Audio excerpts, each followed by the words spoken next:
Ki te tai openga whakangahau a ngā kura huri noa I te rohe o Tauranga Moana, I reira anō, a te karare I te rā tuarua e mā takitaki ana.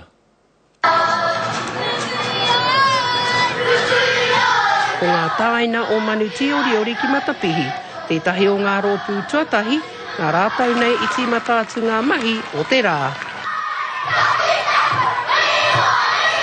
Haruru ana te atamira I te kapa o Tūtara Wānanga, nā tāina o te kura o Maryvale, pērā mō o rātau tuākana, ka wani kē.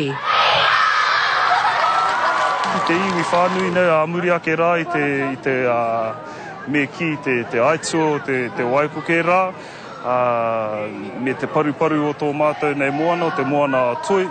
So ko tēnei rangi nei me ki hei hiki te wairu o te iwi, me ki te anga whakamua. Ko ngā tāina o te kura o Maketu tēnei o ngā kapa, a tāhua ana hoki tā rātau tūmai ki runga I te atamira.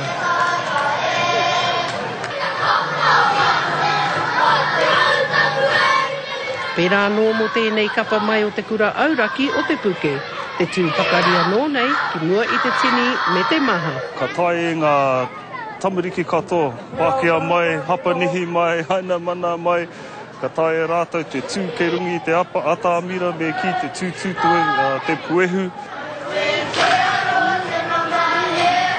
Ki ngā tuākana o te kapa o Waipu Matapihi, pērā I te ātāhua o te rā nei, ki te anoana I roto I a rātau mahi.